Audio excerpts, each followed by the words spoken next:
Let me introduce you to a man whose name has been pinged about a bit in terms of talking about this future leadership contest. Stephen Kinnock, MP for Aberavon. Good morning to you, Stephen Kinnock. Hello, good morning. Well, do you want to address the obvious question first of all? Are you considering whether to stand?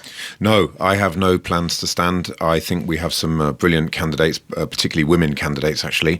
And I think there are a number of them who have the answers to the questions that the British electorate posed on Thursday evening, particularly around how we reconnect with our working class heartlands and actually have a clear message to them about economic security, national security, and helping to build those communities and those families that so desperately need a Labour government.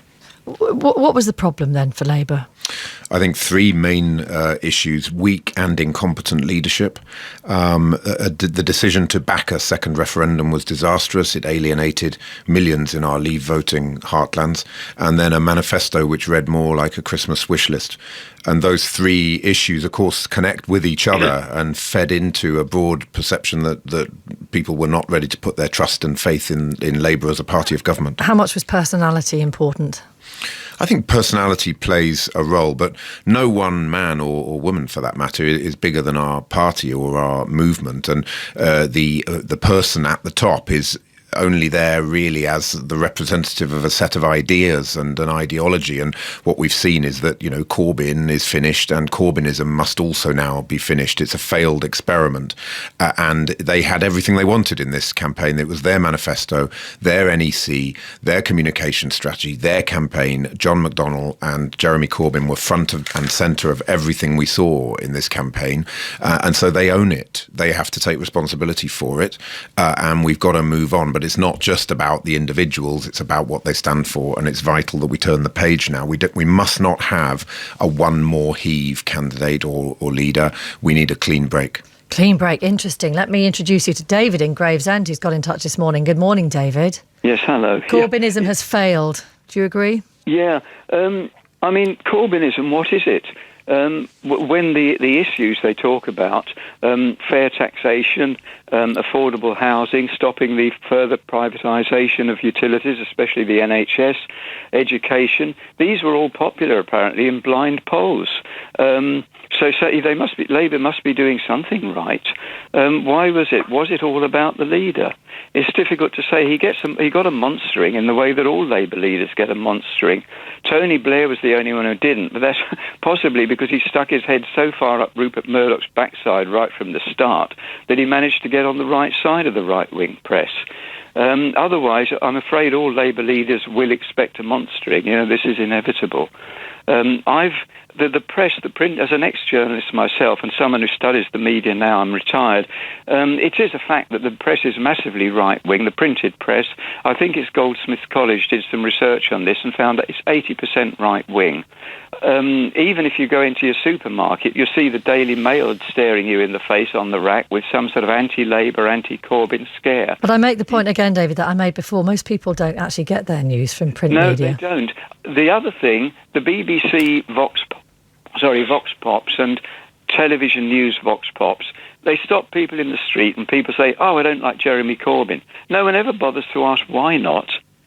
It is as much as bias, it's facile news coverage on the broadcast media. I think that is the problem. Labour just didn't get the chance to explain their policies. Now, that might be Corbyn's fault. I think in the end he threw too much at the wall, saying we're going to give them free this and free that. He should have concentrated on a few things like housing, gradual nationalisation when they can do it, fair taxation, and that sort of thing. Maybe they didn't focus it well enough. I wonder how much Brexit played a part in this, and that was certainly the narrative initially after the elections. Can I ask Stephen Kinnock, do you think it was a mistake to offer that people's vote? Should Labour have set their stall one way or the other? Yes, a huge mistake. One of the biggest mistakes in the history of our party. You can't have 17.4 million people voting for something in 2016 and then go into a general election in 2019 saying, we're not going to give you what you voted for, but please could you vote for us? It's naive. To have another say. But it's just... When they know a bit more, when they know that they were lied to first time round, and then when they know what the deal is we've been offered by the EU, then they have another say. What could be more democratic than that? Well, I think democracy spoke on Thursday evening, and the verdict was clear. I have to say here, I do wonder.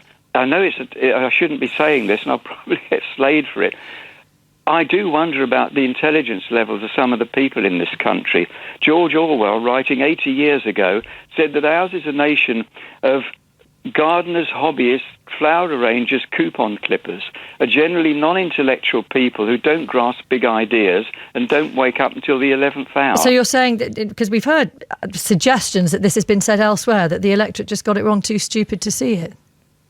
I think there are a lot of thick people out there, to put it bluntly, and I make no apology. I'd just like to completely disassociate myself from those comments. It's so wrong. Well, let's hear. Should we bring in? Should we bring in? If you don't mind, David and Stephen, I know you'd like to talk to her. Let's bring in Eleanor in Penarth, who is an ex-Labour voter. Is that right, Eleanor? I'm for now an ex-Labour voter. Yes. Are you stupid?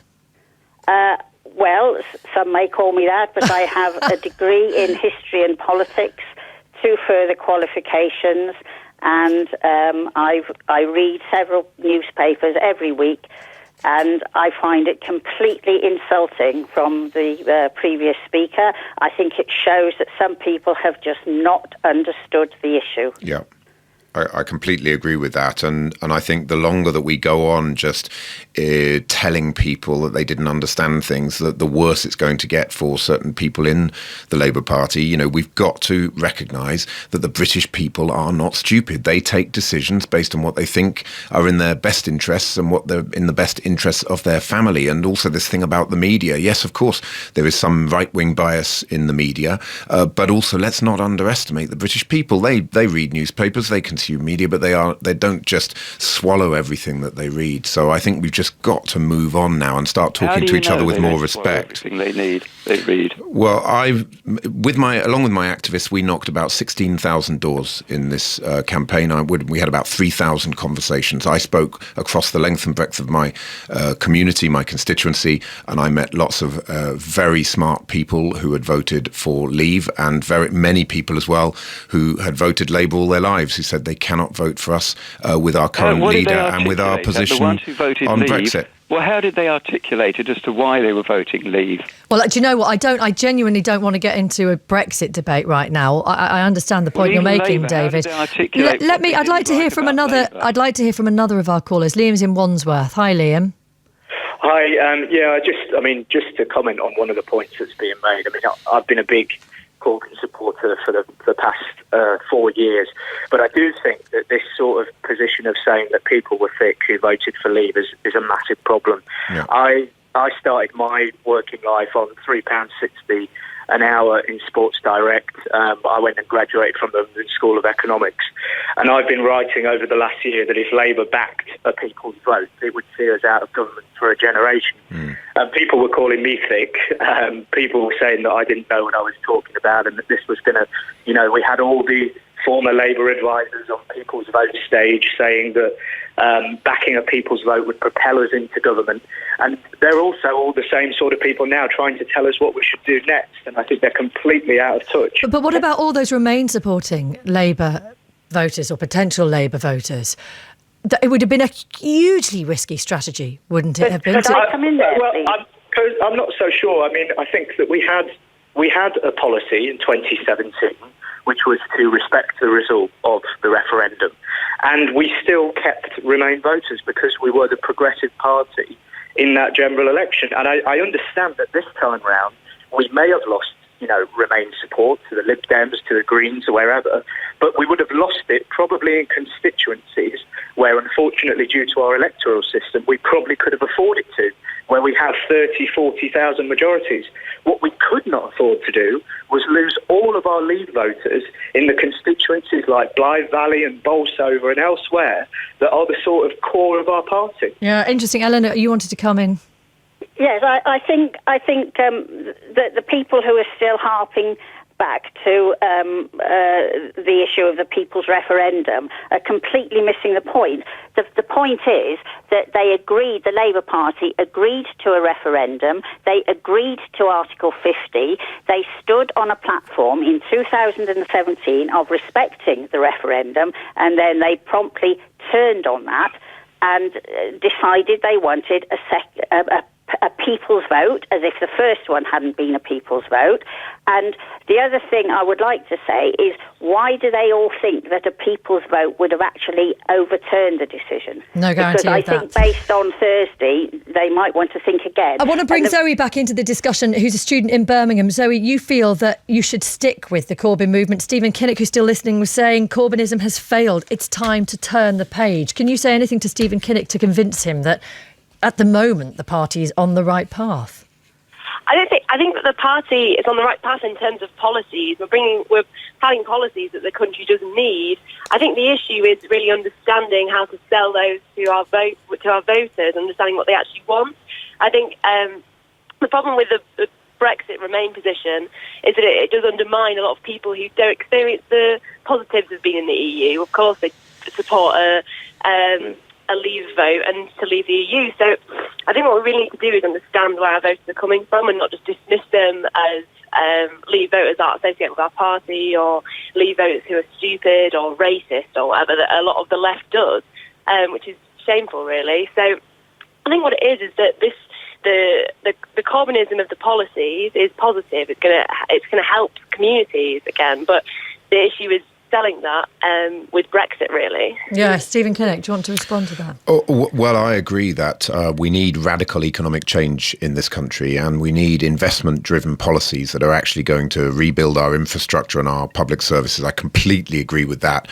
What we need to do is marry that with a strong message on national security and on economic security. You know, Labour is the party of NATO. We took this country into NATO. That's one of the things I think is one of our proudest achievements, and yet I think there are many people in the country who think that we don't know who our allies are, and frankly, they saw Jeremy Corbyn as somebody that was closer to our enemies than to our allies, frankly. So that has to change. That's top priority. Then I think a really clear message about letting go from Westminster, really empowering local government, local communities through more investment and constitutional reform, so that we can actually decentralise and devolve power, because people feel that they don't have control over their own lives. So if we can marry together radical economic policy with a strong message on security, national and economic security, and then really lifting up our communities outside London and the South East, we can once again become the party of both Blythe Valley and Brighton. But at the moment, we're starting to look like purely like the party of Brighton. May I add one other thing to what you're saying? Yes, of course. You haven't mentioned the problem of anti-Semitism. And I'm sorry, but as a lifelong former Labour voter, I'm age 65, I voted Labour in every single election, and I voted in all of them. The thought of the Labour Party being involved in racism and anti-Semitism of this nature is absolutely abhorrent, and it still isn't resolved. And until you get rid of the top leadership, who are, if not encouraging it, they're certainly not discouraging it, then it's never going to move on, and that's what you have to change. And I'm not Jewish, by the way. I completely agree. It is a matter of deep shame to me that we're going to be investigated by the Equalities and Human Rights Commission. The only other political party to have had that is the BNP. It is an utter disgrace, and I'm afraid there's a hard left faction in British politics that have come into the Labour Party since 2015 who have these bizarre conspiracy theories about the role that Jewish people play in global capitalism, and it just has to be rooted out. But it's not just about the individuals we've got to chuck out. It's the whole sick ideology, and that's why this isn't just about Jeremy Corbyn, it's about Corbynism, and it has to change. OK, and I know that you have to go, Stephen Kinnock, but I'm curious to know, the next leader, and you say it won't be you, but the next leader of the Labour Party, what do they do in terms of Brexit now? Because we have this very big Conservative Party majority. They will, in all likelihood, get the withdrawal agreement through. We will have left the EU. It'll all be about potentially influencing the future trade deal. But again, with that kind of majority, it seems that Labour really will have very little influence over the outcome of this whole process. Well, of course, we have to see how the negotiations with the EU go on the future relationship. My personal view is that the gravitational pull of EU regulations and the need for us to have frictionless access to the market will pull the Conservative government towards a softer version of Brexit, which is actually something I've been arguing for about 3 years now, a Norway-style Brexit. And I still think it's all to play for there, because a decision about the extension has to be made by July. In my opinion, there's no way that you get a full trade deal done between now and December 2020 unless you go for convergence. And that is the sensible, pragmatic, compromise position that the Labour Party should have been supporting for 3 years. And I think that we will see Boris Johnson moving slowly but surely in that direction. Thank you very much, Stephen Kinnock, Labour MP, still but not standing, he says, in this leadership election.